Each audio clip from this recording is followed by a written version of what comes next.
Galatoma ummata Oromoo keenyaa baga fuulaan illee warri qaama wal argine warri sagalee wal dhageenyu baga fuulaan illee haadha wal argine ani artist Qaasim Simboo naan jedhani Mi'ee Simboo san keessa waan inni yaadachiisoo jiraate ummata Oromootii fi daawwattoota miidiyaa humna Oromiyaatti mee maal jenna kan jennu kan waliin dhageenyu ta'a. Ani Qaasim Simboo akkuma beekamu godinuma kana keessatti dhaladhe Arsii lixaa yeroo sanillee baay'ee takka haalli jiru hedduu akkasitti ulfaata haa ulfaatu malee gaafa lubbuu fi kan keetii irratti murteessiteet karaa kaleessa abbootiin qabsoo kalee hayyootiin qabsoo kalee keessa deemaa dhufan san qabattee atillee bakka jirtutti ummataaf qabsaa'uun waan biraas hin barbaachisu qophii qofa haqa irratti hundaa'u qofa kanumatu nama barbaachisa isa kanaaf ammoo waa hawwee dubbataa turre bilisummaa hawwee jedhaa turre bilisummaa hawwee walabummaa hawwee injifannoo hawwee walabummaa hawwee bilisummaa hawwee injifannoo hawwee walabummaa hawwee injifannoo hawwee farda kooraan qabneef ni taati mataan ta'een yeroo abbirra taateen kanneen jiraannu biyyarra dhalanne tan keessa guddanne jedhaa turre jechuudha. Haalli siyaasaa aga yeroo siyaasni bakka qabatee dhaabatuu fi gaafa bakka qabate ammoo dhaabachuu danda'a. Aadaan ammoo jechuudha. Himmoofu siyaasa keessallee nam'ee waan balleessu osoo balleessuuf illee yaadanii hin badu. Osoo aadaa keenya qaqqabuu yaadan hin badu. Kanaaf yeroo sanitti sirbaa Jabbilee gaararra yaafnani eewa sirbinaa maqaa shan nu baasani. Jabbilee gaararra yaafnani eewa sirbinaa maqaa shan nu baasani. Akkas ka jedhufaa jira jechuudha. Tokkoffaa atini godina jettu san keessaa haatee Oromoof ta'a jechuudha waliin qaba. Oduu fakkeenyaaf an Arsii. Aadaa kana beekee ka'eeti ka godinaalee Oromiyaa keessa beekuu qabaa jechuudha. Tokkoffaa ofirraa kaata. Kana yoo jennu immoo ofirraa ka'an waliin gahan. Achillee asillee waliin gahan. Martinuu kenna. Saniif akka jedhaa ture maaliif nama sirbuuni durii maqaa shanama baasanii waan akkanaatii jechuu barbaada.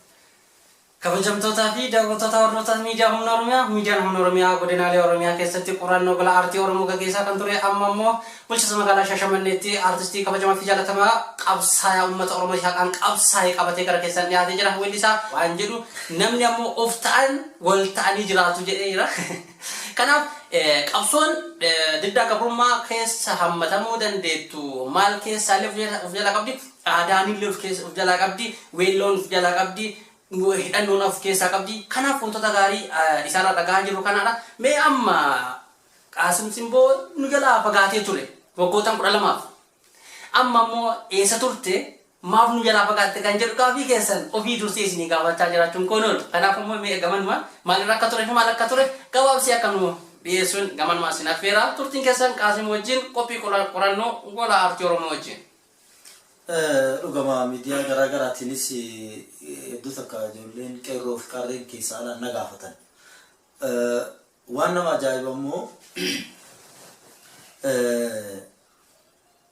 haga feetillee yaaddu xiqqoo si jala turti malee bakka sanii dhima baata. Fakkeenyaaf jaaladheetti miti uummata irraa ka fagaadhe. Yaa uummata Oromoo an jaaladhe yoomiyyuu isinirraan fagaadha. Haalli an keessa ture isinuu hin beektan jechuu hin danda'amu. An ammoo yoomiyyuu isin irraanfachuu hin danda'u. Maaliif jennaan kaleessallee hunni kiyya isin ture. Yeroo rakkoo sanillee hunni keenya isin ture. Gonofaan tiyyallee isin turte.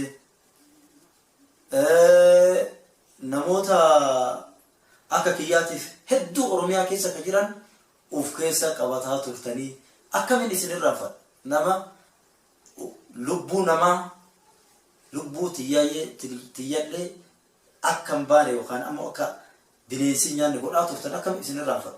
Wanta ammoo nafa fageesse miidiyaa garaagaraatiin kan dubbataa turre akka namaa fuula lama taaneeti olii gadi fiiguu kanallee hin danda'an uumama kiyyaan akka weellisaa keessanii tokkotti hin dandeenye. Haa ta'u ammoo hojiilee hojjedhee lafa kaa'ee akkasuma taa'aa jira. Waa hedduutu jira jechuudha. Kana yoo jettu raada bitate sababa inni raada bitate saniif diina hedduu horate ganda isaa tokko keessatti mammaaka. Bilisummaa hawwee jiraa turre tanatu balaa ta'e akka ganna kanaa keessa. Amma waggoottan fincilatti tajaajilummaan turatti ammoo jaarsi tokko nu bilbilaniitti gara biyya alaa kanaa hawwee jiraa turte amma argeen jirtu ree badaqaasim naan jedhe. Argee illee hin jenna akkatti jennutu jira ammallee akkatti jennutu jira.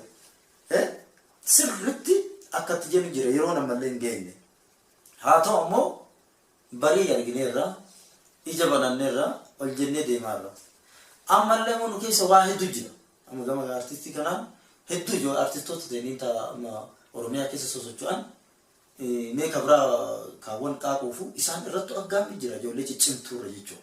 Isa kanniiniif ammoo kana jechuun ammoo abdii nama kutachiisanii hawwaa jirree hawwaa turree ammallee waan hawwine maraa tokko taanee galmaaniin baafannaa galma geennaa waan hawwineeti itti geenne ammoo yookaan qacca isii qabachuuf itti dhiyaannee ijaan argine kan ammoo tiffachuun illee nu barbaachisaa jechuudha.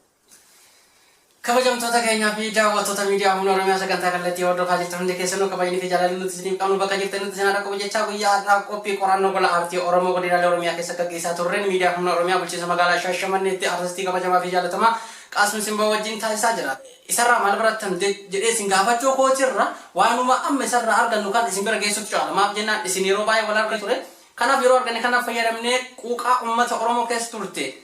Akkaataa fincilli gabrummaatti gaggeeffamaa turanii fi aarsaa hayyoonni ittiin wareegamaa turaniin qaccee arganii tana tiffannee dagaagsutu nurraa jiraata jedhanii mee artistiin kun amma tiffachuu kana maaliin nu agarsiise? Isin waliin haa ta'u. Bareeda tiffachuun akkamiin jennaan nama si jibbuun jaalatin nama gateettii kee irraa boodide ammoo hin baadhatin. Kana jechuun waan qabaniin gabaabaan waan qaban ammoo waan argan tiffachuun barbaachisa.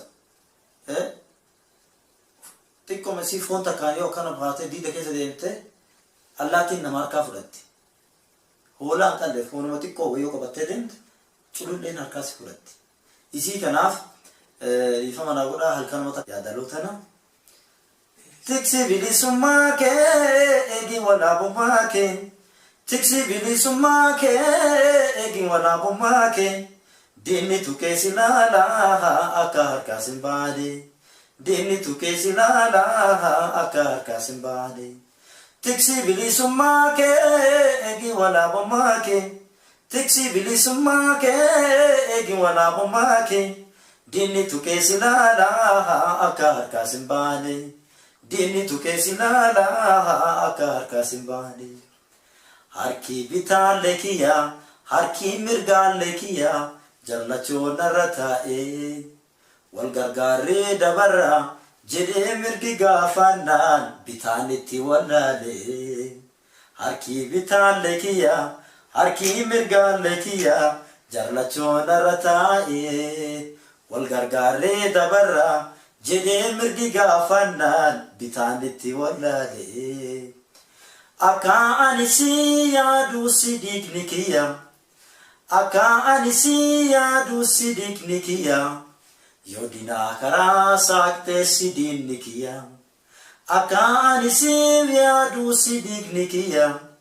Yoo dinaaf karaa saaqtee si diinni kiyya. Guyyaa gaafir buuseennu sagal kakanne. Wadaa keenya haa tiksinuu akkaan salphanne. Guyyaa gaafir buuseennu sagal kakanne. Wadaa keenya haa tiksinuu akkaan salphanne. Tiksi bilisummaa kee eegi walaabummaa kee.